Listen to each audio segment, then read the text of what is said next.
Ooh, look at all these beautiful faces. All right. Whew. Pretend we hear the music. And hello, everybody, and welcome to the Underground QA podcast, the podcast about quality assurance in the video game industry. My name is Chris, and my pronouns are he, him. And we have 3 fellow QA professionals joining us today, and I will let them introduce themselves. Hi, I'm Chelsea, and my pronouns are she, her, and I'm super stoked to talk about career growth today. Ooh. Hi, my name's Grant. I'm a QA analyst at PUBG Corp, and my pronouns are he, him, and I'm super excited to be here. Personally, I'm just super excited to be here. So. We're so happy you're here, Grant. Thanks for joining us. Hi, Thank you. I'm Ariel. My pronouns are she, her, and I am a senior test lead at Bungie. All right. And just a quick reminder, all individuals appearing on the podcast are not doing so as official representatives of their respective companies, and the opinions expressed here are their own.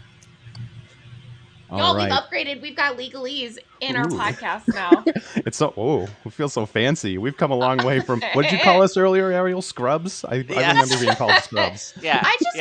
We got good, y'all. We got good. I called us babies. I called us beautiful, innocent babies.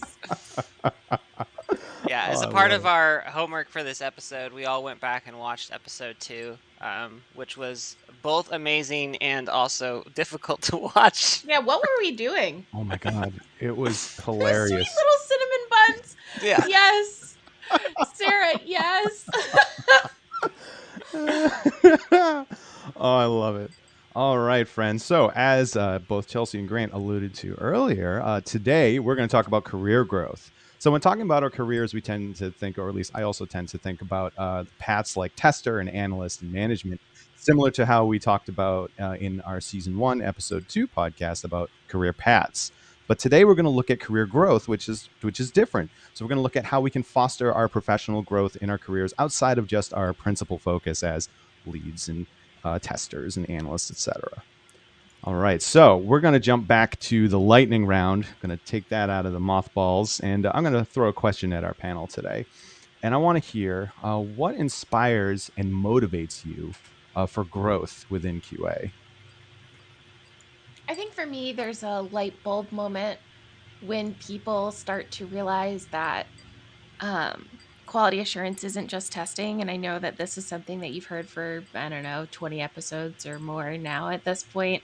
But I think when people realize that the growth for quality assurance is exponential, right? You can be technical, you can be qualitative, you can be a producer and still be in QA. And it's an amazing thing to just realize that the world is open and that we're all having a conversation about risk. And I love that idea. Oh, that's great. How about you, Grant? You're joining us today. You're our special guest. Let's hear how you feel about what inspires and motivates you for growth. For me, it's definitely finding the best ways to be helpful for the rest of the team. Where I am right now, it's very much inclusive with the development team, with the engineers and the designers. So, for the past few months, I've been doing a lot of QA design work, and that's been really inspiring because it's stuff that's not just being used by the QA team, but by multiple teams on the project. And that's absolutely, I think, within the QA ballpark. I think, as the industry kind of grows and as this discipline kind of grows, I really think that's going to be a huge part of the whole kind of package, down the line. So that's been a big motivator for me, is just being as helpful as possible, and really finding opportunities to really feel like you've made an impact on the process is always awesome, I think. Oh, that's great. That's good to really be fostering that teamwork across there and have that be what inspires you. Awesome. Ariel, how about you? Yeah, I definitely have to echo that. Feeling useful, feeling like the things that you're doing are actually adding value, really kind of keeps me motivated and makes me want to learn more so that I can do them even better, because I like doing good, valuable things, and I like being feeling like I'm an expert. But the other really big aspect for me is networking. I feel like just having a chance to connect with other people in the industry and hear from them and talk to them about what they're doing, I feel like I learn more from other QA professionals than any other way I could learn, whether it's from, reading books or whatever, just hearing people talk about what they're doing and what the lessons they've learned. So really just having the chance to know all of you and go through this, podcast for the past year and a half or 2 years, however long we've been doing it, has really kind of helped me grow and kept me from becoming stagnant. And I've continued to challenge myself because of it. Awesome. I love Yeah. this. I miss you guys though. I don't think I've ever met any of you in person, though, actually. That's actually fair. I the only person of our podcast that I've met in person has been Chelsea, and I haven't should seen her fix in person that. in like 3 years. I'm sorry. Oh wait, that's Anyway, a lie. I saw you. But yeah, networking and feeling valuable. Those really progress me Excellent. towards growth. Yeah, that feeling of value. I love that. Talking about risk, adding value, feeling value, and networking. For me, what inspires me for growth in QA is the evangelism of we are more than a stepping stone. That has always been a hot button issue for me. Even when I spent some years, like when I left QA before coming back, I was still very adamant about like, no, this is a real career path. And that is what inspires me and motivates me to keep growing within our discipline. And it's keeps the fires going, I guess. Yeah. All right, so let's get into the main event. Okay, so as I mentioned earlier, we did, or actually, excuse me, Ariel mentioned earlier, we did a little homework, and we'll look back at our season 1, episode 2, where we talked about different career paths, and our lovely little cinnamon bun babies talking about all the different things for almost 2 hours. Oh, that was exceptional. I was listening to it at the gym and laughing underneath my mask the whole time. It was wonderful. You're all beautiful. So there's definitely, like we talked about, the different career paths. Like there's the QA architect, so like your hyper IC, your career coach, and your QA. I'm sorry, your QA coach and your QA producer. Those two were relatively new for me to hear. And then your SDET and engineer, and then of course your and these are all your non-lead QA paths. But then there's also like your lead paths, which everybody tends to think is like, okay, your normal trajectory. Cool, I'm real good at QA. It's time to go lead a team and manage people, which is a whole different set of skills. But let's talk about career growth, how that actually differs from just different career paths. Does anybody want to chime in, like your definition of like what would be like, how would you compare career growth versus career path? Well, career paths are basically like the different roles and titles that you progress through, and what kind of is your specific job. What do you do at work? Whereas career progression is really more focused on advancing your skills that are related to your job, and a lot of that happens on the job as you're training and learning new things, but a lot of it also can happen outside of the job when you're going to conventions and networking and listening to podcasts and reading about QA and doing other things outside of work to practice and hone those skills. But yeah, I see it as really like, how are you becoming better at your career as opposed to being better at your job? Yeah, being able to show that difference between job and career, and understand that difference. That's an excellent way to put it. Grant, got any input? It is something. It is a little more like the like karate belt system, like in a way, than it is like being promoted. You know what I mean? Like Yeah. you could grow you could have career growth for 10 years and maybe get promoted like twice. But depending on where you are, who you are, that's like a completely other. Those promotions could be just complete those could be much bigger than someone who's just going ladder by ladder or whatever. I mean, it's very much two totally different tracks, and like, the the guarantee there is that, if you're focused on your career growth instead of your, oh, I gotta be a producer by the time I'm 30. If you're focused on like your stuff, then uh, it's usually going to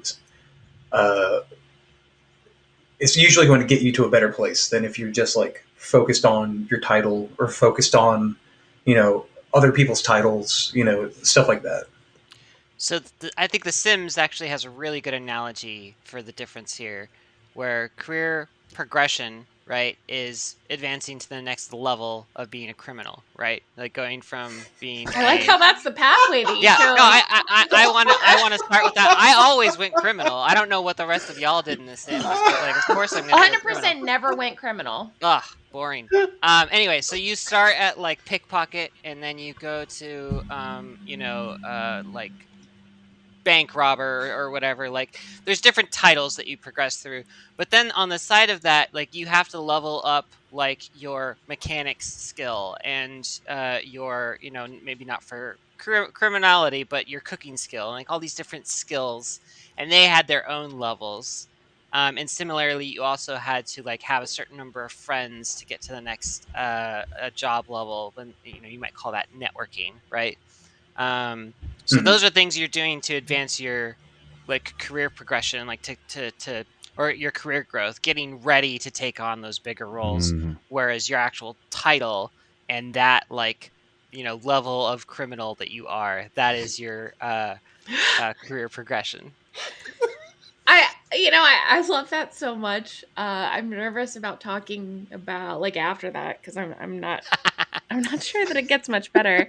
I think when I think about it though, very practically, like I really would love to use a food analogy, but I think it's better to be straightforward here too. When you learn a language, there's learning and we'll talk about coding languages. Job growth is learning C++ because that's what your company uses. Career growth is being able to apply that to future jobs where you don't have C++.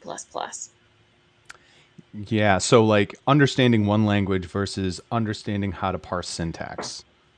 Yeah, exactly. Right. Mm-hmm. And I think being able to pull those concepts ahead, it's career growth is like a very comprehensive thing. Ariel talked about networking, and I think that that's such a key component to career growth because it's exposure to different cultures, right? Yeah. And so, in the second episode, we were like, well, I don't have this career path, or I haven't thought about it this way. We all made a step forward in our career paths as criminals. I mean, QA people. So, like I like to look at it as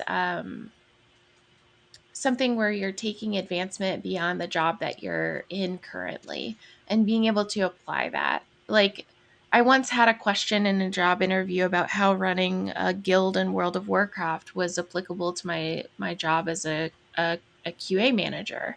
And I actually think that I got career growth from playing World of Warcraft. Yeah, I mean that makes sense. It's people management. It's especially from that side. That's very applicable. I think. It's really difficult to, especially when you're starting out in QA. It's difficult to obviously see the big picture. I think a lot of the times, if you are like in the trenches, which I think most of us started out in. Yeah, that's a really good point. That tunnel vision you can kind of get when you're just starting out. Yeah, the like I've been here for 9 months. I've gotten let's say I've been here for 9 months. I've got 3 more months of my contract. That's its own kind of tunnel vision that you can kind of get, especially early on. But beyond that, it's like, you know, uh, I think again early on, I think a lot of people are susceptible to just like the burnout, the whatever the elements are at the job. Um, it's so difficult to get that initial kind of grasp on the key parts. Once you get it, it's a lot. Once it clicks, it's way easier to just keep it rolling. That's its own challenge, but yeah, early on, I think that's the hardest part is just kind of get the energy, get the energy, and get the kind of self awareness at the same time. Is super difficult, I think. I think you made a really good point there, because like it is your energy that is in charge of your career growth, and generally in job growth there's a lot more investment from the other side. And as a manager, of course I'm invested in your career growth, I'm invested in who you are as a human, but you have to take so many of the steps to get yourself there. And Right. so there's a very large piece of ownership that goes along with career growth. Like, if you are ready to stop being a bench tester contractor, it doesn't mean that that's a bad space for you, but you have to make the decision that you want to take the next step. You have to put in the effort. And I think something I see a lot of junior folks do, or folks who are just coming in, is they expect me as their manager to tell them when they're ready, and I'm waiting on you as my direct report to tell me and show me that you're ready. I think this is a great segue into what I'm talking about, a nice group of examples of ways that we can add value to ourselves and be recognized, and different ways that we can level up our career. Yeah. And Chelsea was beginning to hit one of the big ones, which is self-advocacy. Yeah. I mean, you have to be, even in life, emotionally, folks, in your relationships, you have to be your biggest champion. And some days you really don't want to be. Those are the days when you need to self reflect and get a workbook and work out where your thoughts are. I really think doing something like writing out your path, and I'll call it a portfolio because it's something that I'm working with my folks right now to do, is show me what you've done, show me what you want to do, show me what your challenges are. And it allows me to have the moment when I'm owning my career of, oh yeah, I'm really not meeting the bar here. Or, oh hey, I'm doing something that's much bigger. And the question is, am I on the right path? Because I could be jumping ahead 2 or 3 steps to the next career path or to a different spot and not realize that I'm actually supposed to be doing this one thing. And so, one thing that I see very frequently with people young in their careers for QA is that they get obsessed with the test cases and forget that what we're actually trying to do is the planning around testing, the planning around quality, asking what good looks like, asking for a test plan, creating that test plan, and working through those risks in the risk assessment. I'm not looking for you to write excellent test cases at a certain point. I'm looking for you to be proactive. And so I think creating a portfolio for yourself is the best way for you to be a self advocate. So what kinds of things would you put in a QA portfolio, Chelsea? Oh, great question. So, Obviously, test cases, apparently. yeah, I mean, I do think that's not a bad thing, right? Mhm. Like, you for sure can do that. I link to Jira items specifically, like, hey, was there something that I worked on that was particularly challenging? It could be defects, it could be a task, it could be a story. I would also think about putting in design documentation where I had comments that were really impactful for the team, a test plan that I worked on really hard, or a new technique that I came up with, even snippets of, we use Slack, even screenshots of Slack conversations where you really dug in with someone. Those are great. Did you attend a training? Did you make a training? All of those things, they're just like, I make mine a spreadsheet, quite honestly, and I have the title of what I did and supporting links that go with it, and why was it good or why was it challenging. Chris has seen my portfolio. I also have things that I messed up, that I feel like I didn't do as well, and it gives me the opportunity to reflect on what I could have done better, and to be very transparent and open and honest, because I feel like if I'm open and honest, folks around me are going to be honest about those things too. Yeah, I really appreciate that honesty that's in there. It's very important to foster that self reflection, like exactly how you put it. I love it.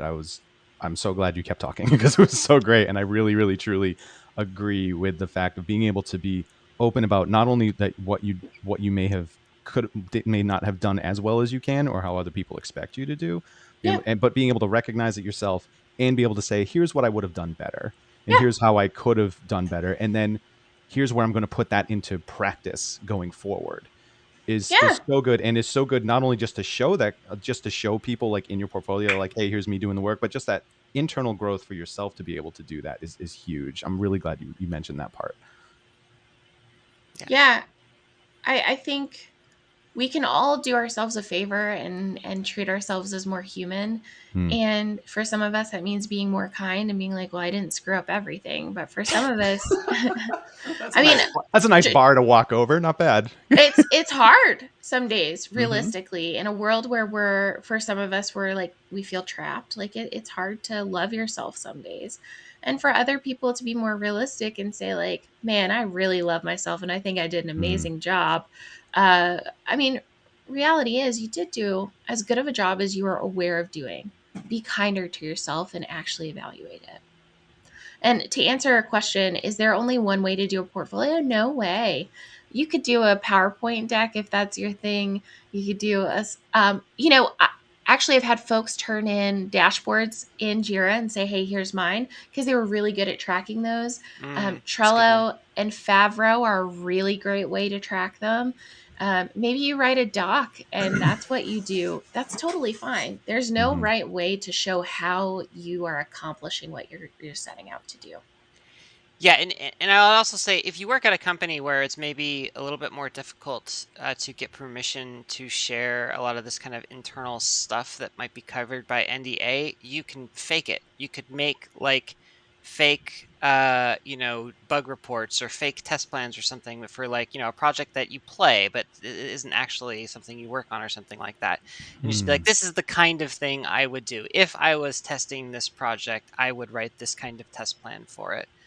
Just to kind of show people what you're doing, even if it's not a concrete example of something that you have done, because that stuff is covered by NDA.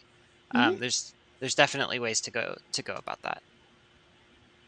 It's very tricky. I mean, even outside of QA, it's tricky retaining with NDAs. It's very tricky retaining work to then use in the future or reference in the future. I think Yeah. for every Yeah. branch, Ask any artist. yeah. Yeah. It really, for me, most of my portfolio is game projects I've worked on the side for the past few years. Just because, there wasn't really a snowball's chance in hell of me saving anything from the past couple places I've been in because of NDAs. There's Mm-hmm. very little material I can pull from that. But I think what you guys mentioned is great. I mean, that's a fantastic idea, especially if you are really if you don't necessarily have like the hands-on game development skills. Um, that is like absolutely galaxy brain idea. Uh, and I think that's like kind of the other option would be just like you know because QA is game development.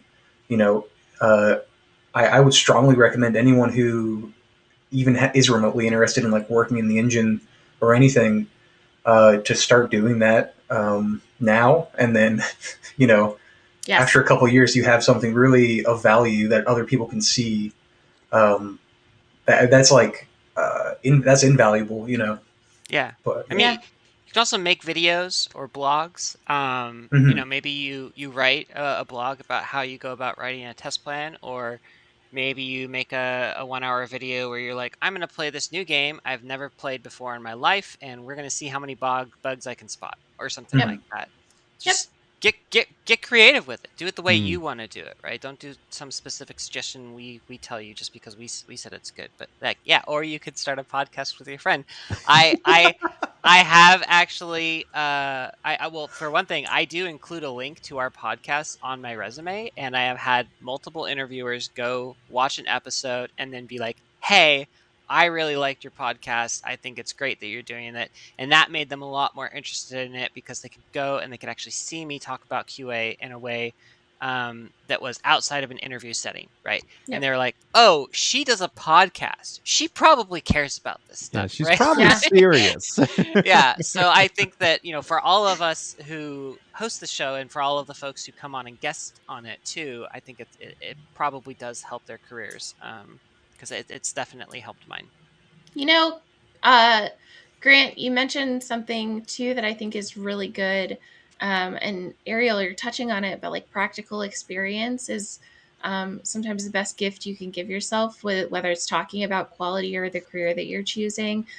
Grant, I think you mentioned kind of game jams in a way. Like if you're gonna develop games, you need to get in the engine at some point in time, and that's also like hackathons. There are tons of workshopping opportunities, but like I don't think that you can undervalue getting in the engine and getting in the game and creating events around that space. And so game jams, oh my gosh, like the Global Game Jam, which is in the spring traditionally every year, I think it's the largest game jam that I've seen organized.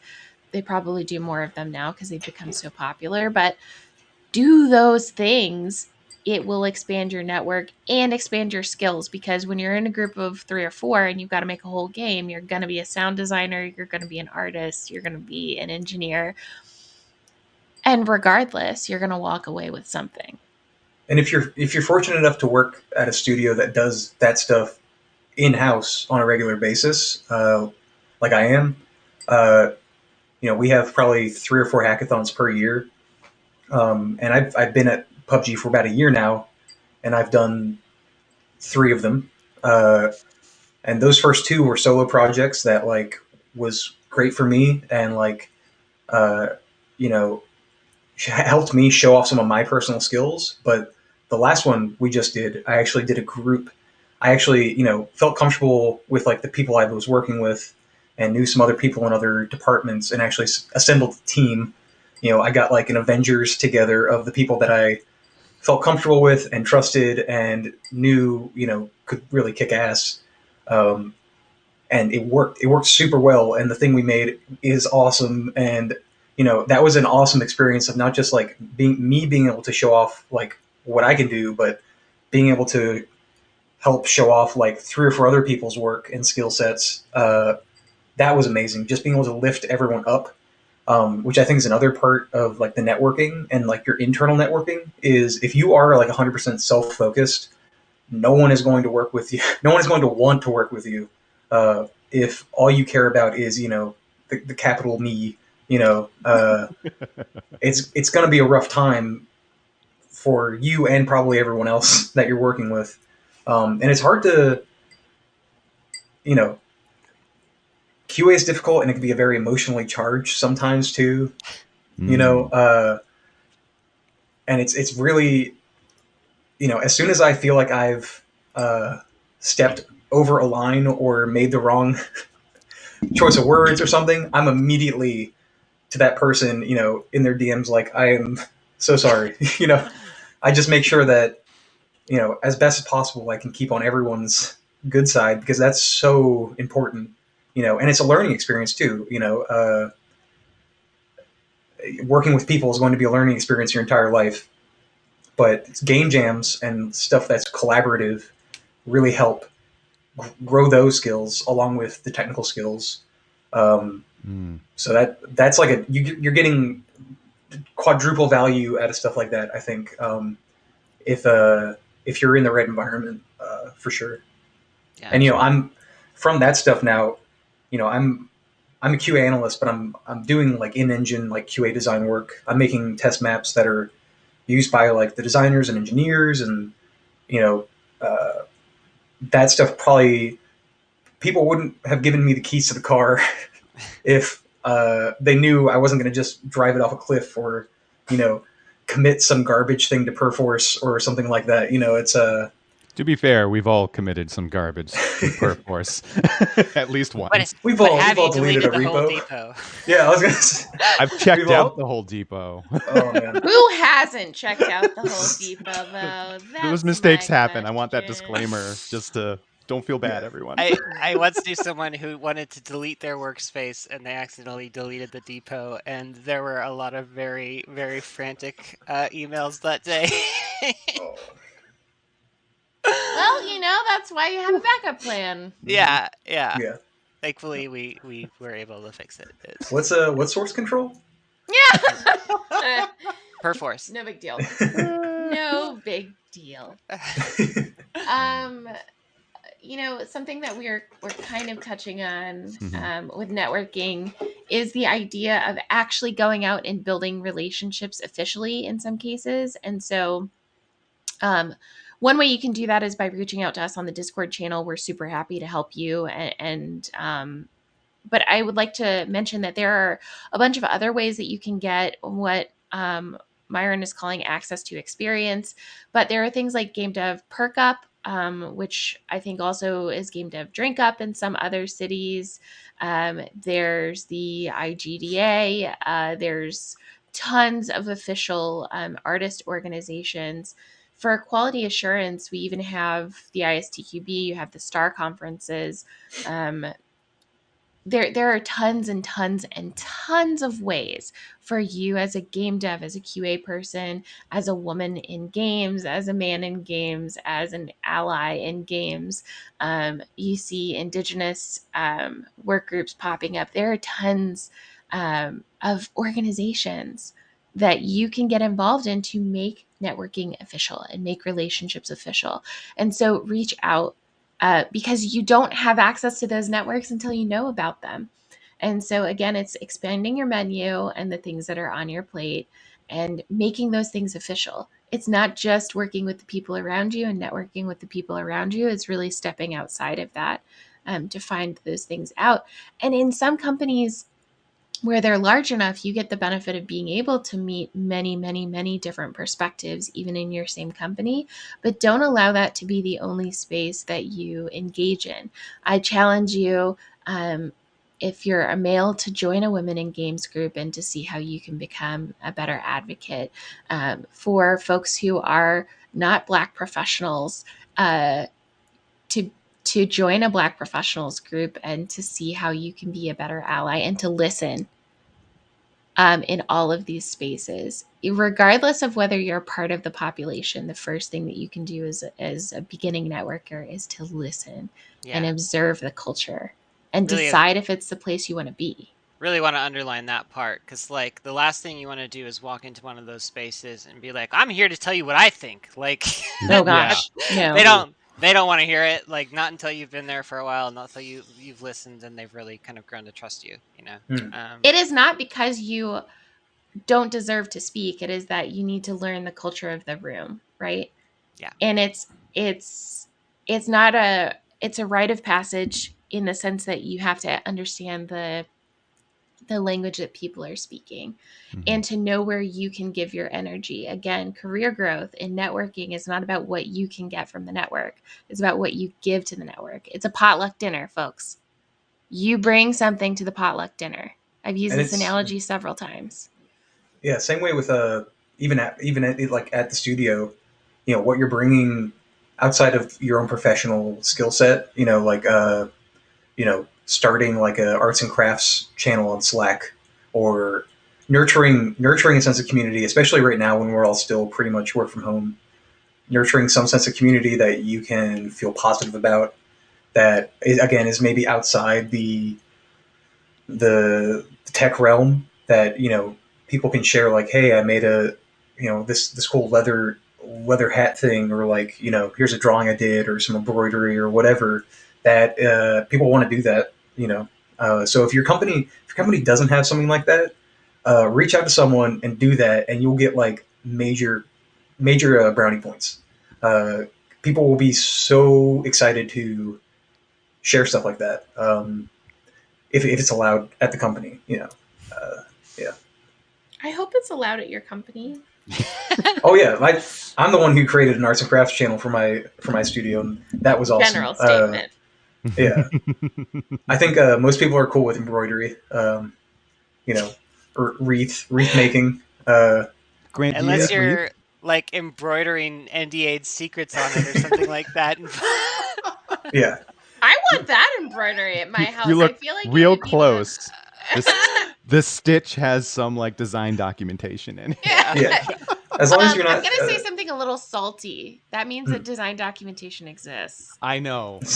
I know. I realized that as soon as it came out of my mouth. Like, this is a fantasy. But at least it'd be written somewhere. There you go. You know, I find that design documentation often exists. It just has nothing to do with the finished product. Isn't that crazy? It's for an industry that touts like being very agile.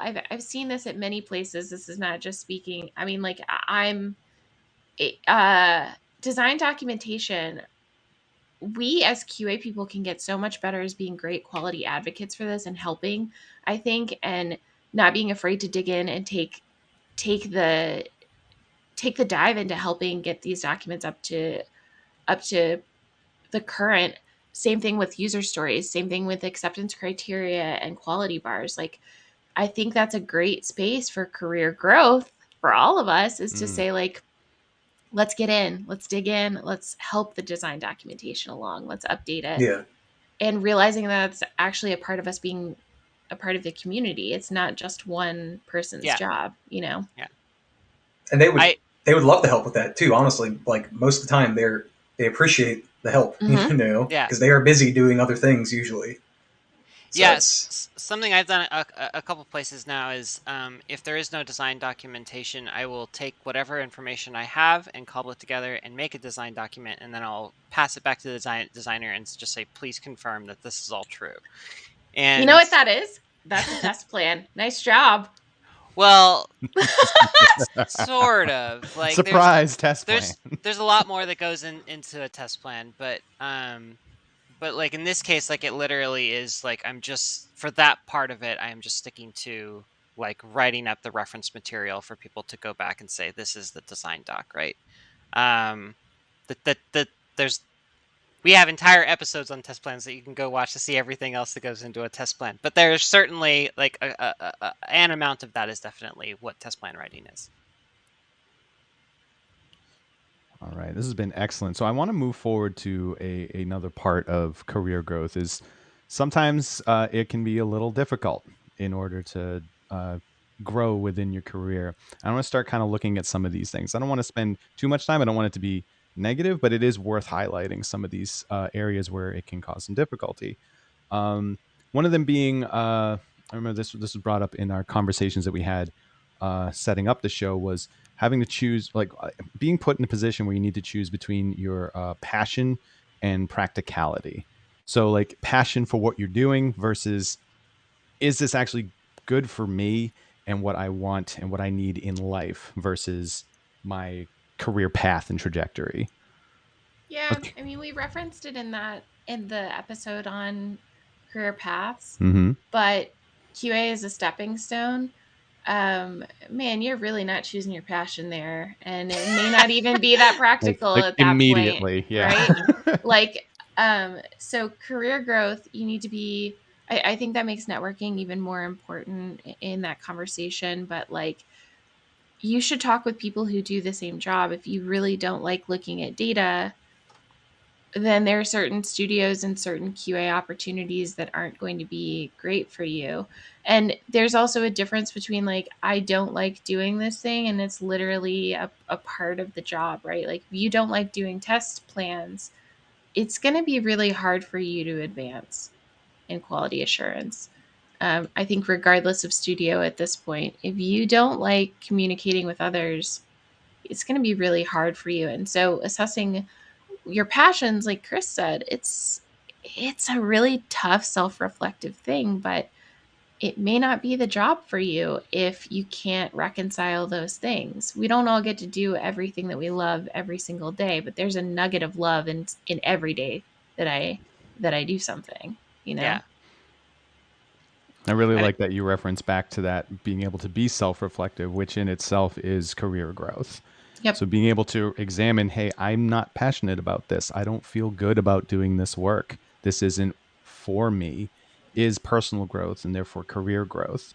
And then you can find what it is that really stirs you and allows you to find that nugget of love, which, can I steal that, please? I really like that.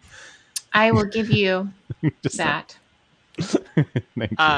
There's also like sometimes you might have to choose between passion and practicality in terms of what job are you going to take. Like if you have two equal job offers, and Mm. one say pays a lot more, but the other is maybe a better step on your career, or maybe it's a project that you're much more interested in, or something like that. There's all sorts of factors that can go into choosing between two different positions, and sometimes you might find that one might actually suit you better despite not being the obvious choice in some other way, like not making as much money or not having the same title. Like, you Yep. know, I have certainly taken jobs that paid less and had different titles than what I had previously because it was the right fit for me at the time, right? And when I have made those decisions, I have always felt good about them because I made it for the right decision, or for the right reason. So,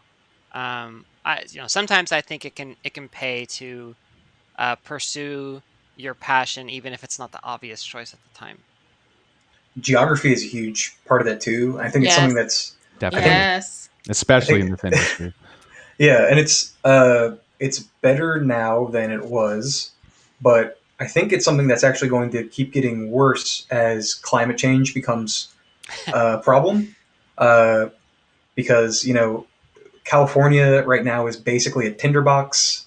Uh, Quiet most of left. we're going to have beachfront property in Tennessee in a few years. Stuff like that is challenging to everyone in the world, but also specifically here when we have hubs of industry, and those hubs, are few and far between. Especially in like North America, um, and relocation and all that stuff is such a headache and such a risk and such a investment. Um, the remote opportunities that have been available for the past year have been like I think a huge democratizing element of the industry. There's been probably more people of different backgrounds who are in the industry now than there were a year ago. Um, and the fact is, like, I probably wouldn't have the job I have now if you know we weren't all quarantining a year ago. It's uh, so there's a billion kind of things that go into that, but I think now a lot of people realize that you can work from home for a lot of different things as long as you have the internet, the internet that can support that kind of development structure. But studios have either at this point they have either adapted to the new reality or they're doing a lot of things to make sure people are safe while trying to stick to some of the older ways. So I'm not saying one's better than the next, but it's such a different dynamic than it was like even 2 years ago, and I think we still haven't seen how it all will kind of play out. But that I think is maybe the biggest part of this like passion versus practicality thing. I went to school in Philadelphia and spent about 6 or 7 years in the area. There's not a single AAA or AA game studio for about 100 miles in each direction. More than that. So it's that was mind numbing, and being able to actually get into the industry from being in that location pre-COVID, in and of itself was a feat. I think that's a feat for a lot of people, and a huge jump. But the alternatives to that are just inchworming your way up through the community involvement. I was involved in Philly's indie game dev scene for a good 3-4 years in tabletop stuff, digital stuff. I got to know a lot of people, and my first real QA job was through that community. I would not be here today without that community. 100%.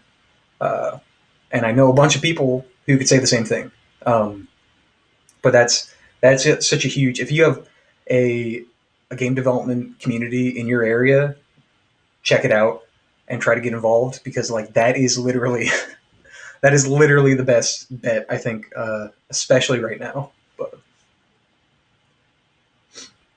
No, that's true. I like. I'm glad you mentioned about getting into like your local like indie game dev group, and even also in like the tabletop side, because it's all game dev still, which is I really went away from when I got into video game QA, mm-hmm. I stopped working on video games in my spare time and kind of just did tabletop games and really got involved with the tabletop community there. Yeah, So I'm getting like 3 years here, 2 years there, and then coming back to video games was like just an awesome uh, roundabout, and I picked up so many skills on the way. Uh, to when I finally got back to doing engine work, I had all these design skills and yeah. All these tidbits that you picked tools. up. Yeah, tools. Thank you. Yeah, and then all the people. I still again like just having another community to interact with was super great. Oh, that's awesome. So that's great, and I do want to point out another thing that you brought up with how the pandemic has opened up so much with remote work, and why you are able to have the job that you have now is because you can be remote, and it just for me it makes me a little sad that all of it took this global catastrophic event for companies to be able to be more open and able and show that they can do this. Mm-hmm. And I really hope that it still becomes more and more of a trend, instead of like, nope, everybody's got to go back and do a thing. Because I know there are some excellent people that I've worked with that if they're just given the opportunity to be remote and do their job, yeah, Chelsea is an example.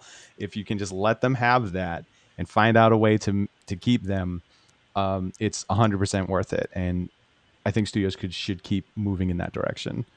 I've I told my grandfather, who was like a fire chief for the Blue Angels and like a bus driver. He's had all these Wow. very Whoa, manual he's one of physical those things. grandpas. All Yeah, right. he's the dude survived an 8 foot fall with a chainsaw from a tree a few Shut years up. ago. This dude is practically Wait, that's RoboCop recent? recently. Yeah, he's in his 80s. What a beast. Uh, yeah, Wow. so telling him that I've Ariel, had I think like you're muted. oh No, Ariel. Yeah. There we go. There you are. telling him that this past year I have felt more influential and valued and have more cash in my job than I have Mhm. had anywhere else. And I've never talked to any of my coworkers face to face or stepped inside the office. Telling him that blew his mind. It's a completely foreign idea Mhm. to I think someone of a certain age group or a certain background. Um, so I think it's just such a seismic shift, you know, uh, where we are now than where we were. Yeah. It's incredible. Like today, I think if you need a job where you work from home, like that is a requirement for you. That's actually possible to get now. And Yes. and like Mhm. and before I knew of one studio that was entirely work from home based, and that was Unknown Worlds, and they were the only one that did it on that level. Like I've heard of other places where a specific person worked from home, or they had like a day where you could work from home, but never like an entire studio full of people that just all work from home and have never been in the office together. um, but that's everywhere now. Like that is a totally viable option, and it might like restrict some of your options if you're just 100% unwilling to go into the office, or if you're not able to relocate. And in some cases, even if you are able to work from home, they might not have the legal setup to have you work from your particular state. So I know that some companies, for example, are adding more states to the list of places that you can live in while you're working from home. But that is something to consider, is you might not be able to do it from any state in the country. True. But yeah, it's definitely a thing that like used to not be possible, and now it very much is. And it might restrict your options a little bit to say I can only work from home, but you do at least have options now. I mean, Yeah. I think the interesting space is that it's allowing people to choose the life that they want to live, and really making you ask, that self reflection is super important. Do I want to be around my family? Is that a value that I have? Do I want to own a home? How do I make that happen? Where do I want to live? Do I want ocean or mountains or whatever the situation is? What kind of lifestyle do I want to lead? And, it's allowed me to purchase a home. I'll be really honest. Work from home has allowed me to make the decision that I don't need to be close to my office because I don't have to go in even every day or whatever the circumstances are, right? Like, I've been able to choose the life that I want. And how gratifying is that to say that, like, not only am I looking at my growth from a career standpoint as career skills, but as a standpoint of lifetime happiness and providing myself the ability to make the choices that I want to be a better human as well. Nice. What's the There's next? also the well, I Oh, was go ahead. gonna Go ahead. maybe I'll give you transition. this last one. Yeah. Oh yeah, well, being ready for stuff too, I think super important. Just personally being ready for a position that you're applying for, um, is another like massive part of that. If you might think you're ready, but you're not, or maybe you don't think you're ready, but you are. It's there's a there's a duality there. But I know if I had gone into the industry right out of college, I would have crashed and burned like a lead balloon, um, like a Led Zeppelin, and it would have been bad. But instead, I got into the industry like 5 years after I got out of college or dropped out of college. You know, that's been a big factor, I think. Yeah, I think that's a really good, like, I think you were going to say it's like a little bit of good transition into like one more area that makes it difficult to career growth is timing for Yeah. growing and getting into things. One of the things that can be a problem is if you are put into a position where you're not ready yet, like what you had said, like getting into the industry before like right out of college, or maybe you moved into, if you're someone aspiring for leadership and you're put in a leadership role, you're not ready for it yet, and that can lead to a lot of problems. Hmm. Oh, excuse me, kitty, hold on.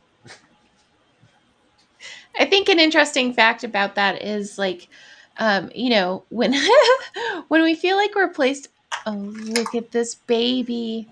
When we're placed in a position before we're ready to be there, whether it's leadership or subject matter or whatever the situation is, you have a few options. And those options are you devote all of your energy to making it be the right decision.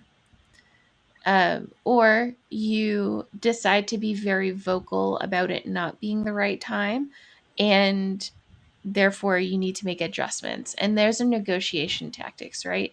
It might even be getting placed on a PIP or dev goals in that situation. You need to decide what you're willing to do. But, like, again, if we're talking about failures and challenges, we shouldn't look at being placed on a PIP or being placed on development goals as being a failure, but rather the opportunity to communicate where we exist.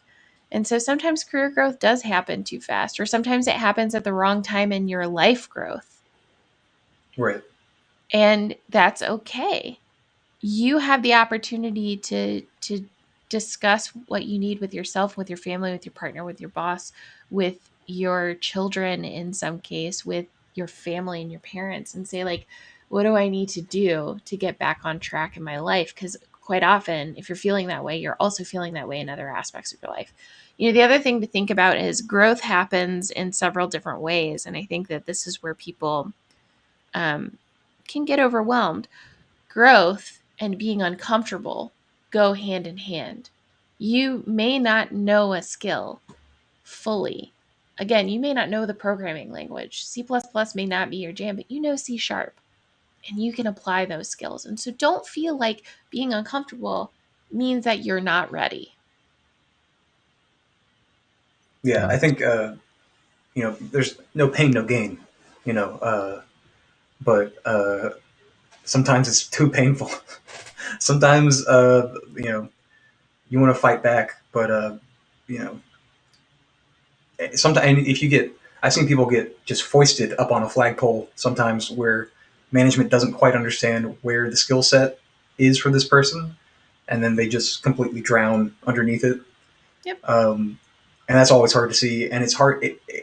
You're as a coworker or something. It's so impossible to like. It's so outside of. It feels so outside of your uh, your line or your lane to even discuss that with anyone, or like, hey, is this person okay? Like, that's such a nerve-wracking thing to communicate to a manager, just like, hey, let's check on so and so. But I've done that a couple times just out of you know looking out for my fellow team members, not in a like snitch it sort of way, but just like in a, hey, let's check up on this person kind of way. That's valuable. That's looking out for your fellow team members. And again, Yeah. it's how you word it, and how you, because it could come off sounding like, hey, let's be worried about this person. You know what I mean? Like, that's Yeah, not but what you should communicate. it's more like you are worried about this person because you want to see them succeed and you don't want to see them like set up for failure. So let's check in on them to see how they're doing, to make sure that they feel comfortable and are getting what they need. And that also like the team feels good and is getting what they need out of that person. Yep. Yeah. It's good to be a good human. It's okay to care about your coworkers. And I'll be honest, as a manager, having someone come to me and say like, hey, have you seen this person? Are they okay?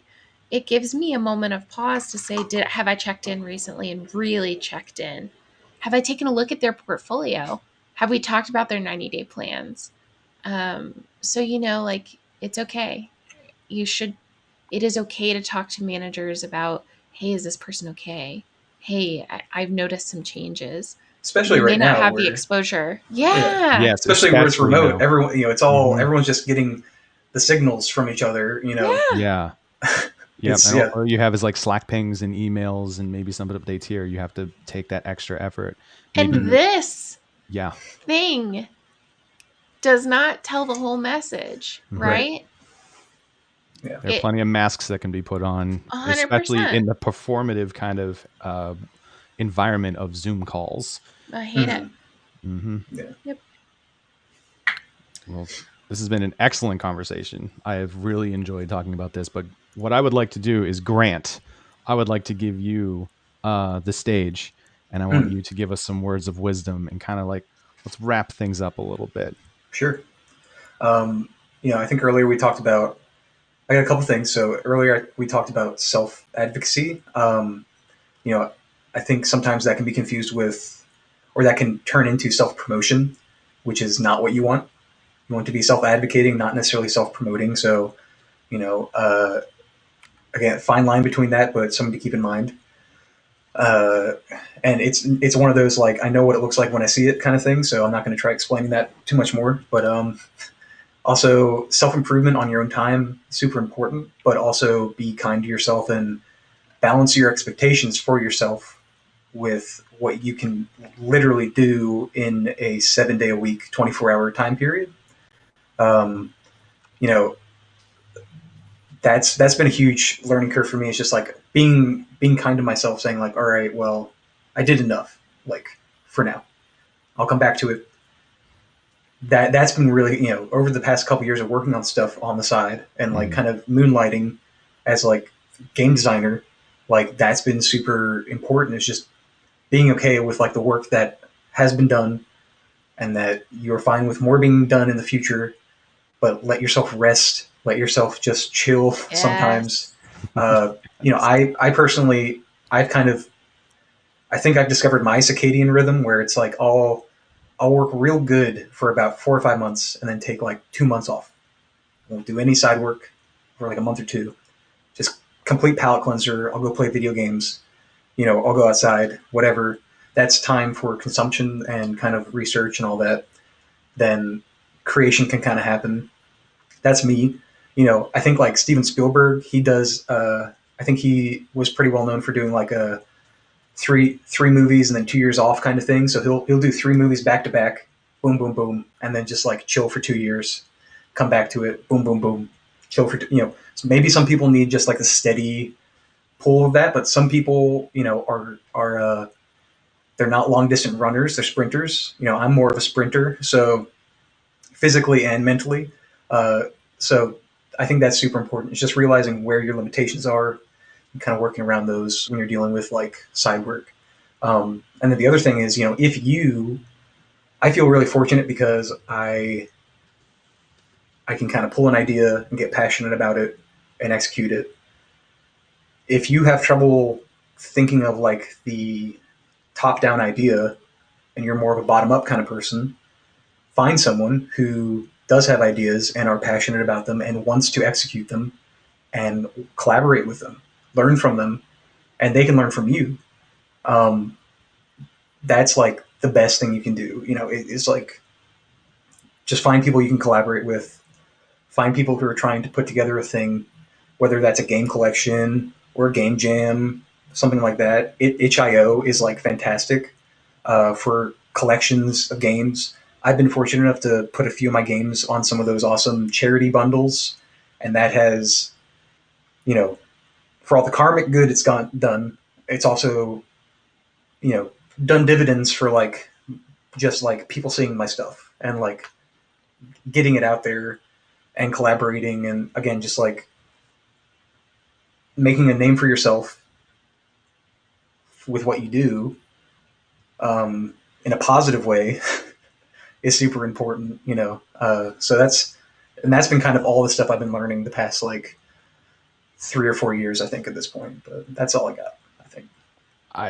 I wouldn't say that's all. I think that's all excellent. Agreed. Gems. Good gems.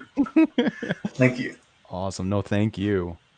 All right, friends. It looks like that's about it for us for today. I want to thank Chelsea and Ariel, per usual. I want to have a special thanks to Grant for joining the podcast today. We really appreciate you joining and talking with us about career growth and sharing your experiences. So thank you so much for joining us.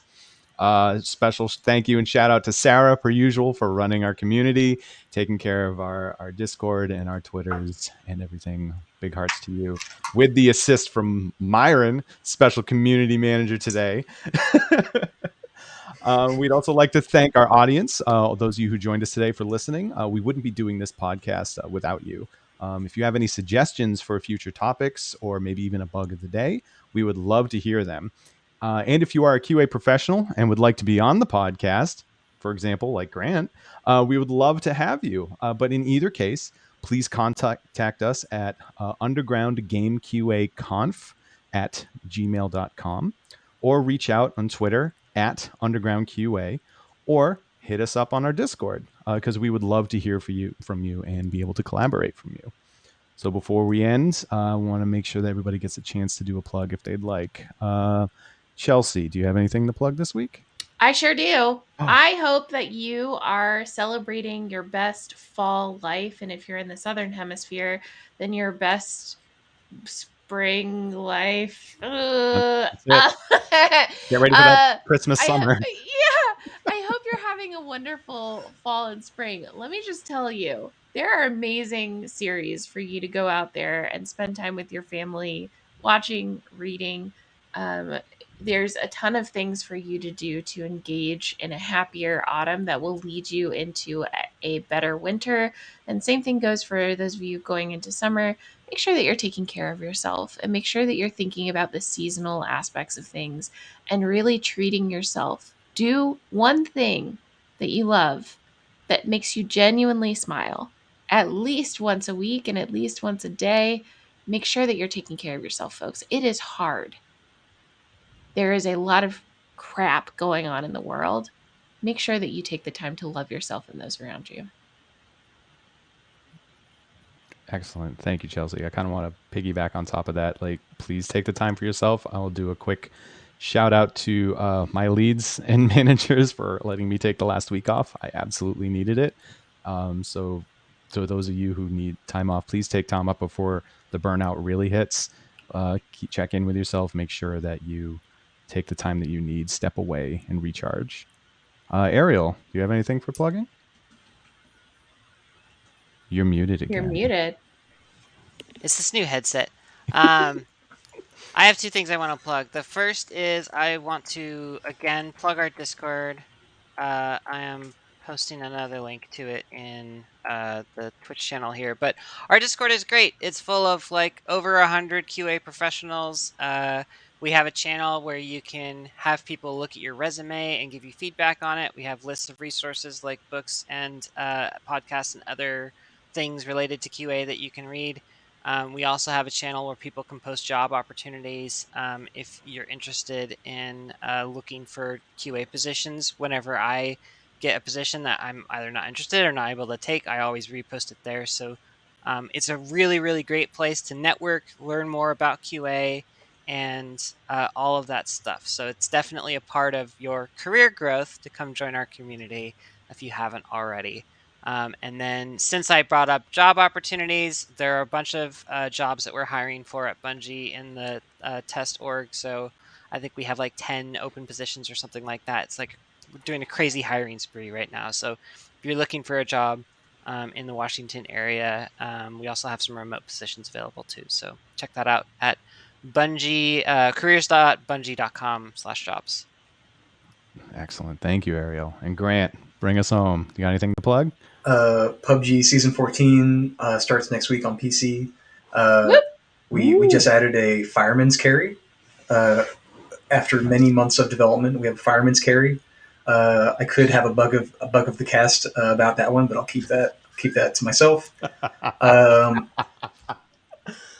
Also, I just want to say how awesome it is to have this kind of QA treatise of the live service games between the people here. It's been real cool.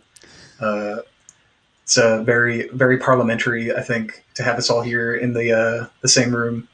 But yeah, I'll do a personal plug. If you guys want to check out some of the stuff I've done with hackathons at PUBG or game jams or personal stuff I've done, everything I do is under the label Honeycomb Interactive. So you can just Google that, Honeycomb Interactive. I have an itch.io page and some stuff on Steam, Steam Workshop stuff. It's fun stuff there. So most of it's on PC, some of it's print and play stuff, but lots of good things to check out. So thank you all for having me on. This was awesome, and I've been a fan, as I told you guys. I've been a fan for pretty much since the first episode, I think. And yeah, it's been huge. I've shared it up to my leads. Shout out to my QA leads at PUBG, and the production and the leads there. So because they're all awesome. Thank you, Grant. That was. I'm gonna buy this Leviathan sticker, man. I'm looking at it right now. It's got a spot on my. There's merch. Yeah, that merch is okay, but I do all the art and writing usually for my stuff. There's very few things I haven't done all the parts of the Buffalo for, but yeah. Look at you Renaissance person. What is this? Right. I told you you do it long enough and it looks real important and substantial. Like I've seen some of your in progress, like, hey, here's what I'm working on that you sometimes post on social media. And I've always loved it. It's super cool. But this is wild. Oh my God. These like joust-ish sort of creatures are adorable. Oh yeah. Yeah, so I got out of I went to animation school. I have like an art degree and animation degree. So coming out of college, I had that kind of I had the idea that like game designers were like, every game designer was like Tim Schafer, and it was all top down. You have your big idea and then you make the game work around that. So I had a lot of my brain had a lot of big ideas. I was able to I've been able to kind of go to a well and kind of scoop out of the past few years. But learning to really bring things bottom up and start with mechanics or start with the meat and potatoes of like what a prototype is has been like super important. I just feel lucky that I had all the arguably nonsense background, to have that kind of creative mindset with those ideas has been really helpful. But it was a lot of reverse engineering my brain to not think about things recently that way, because you really end up with some dead ends if you're going completely like idea first and then whatever. But yeah, a lot of fun stuff. All right. Thank you so much, Grant. That's excellent. Thank you. All right, friends. That'll do it for this episode. Thanks again to everybody on our panel. Thanks again to our listeners. And thank you all. Watch us on YouTube or listen to us on Spotify or wherever you hear this. Thanks again. We really appreciate you. And remember, please keep playing, keep testing, and keep washing your hands. Wash your hands. Please wash your hands. Wash your hands. And write design documentation. Oh, yeah.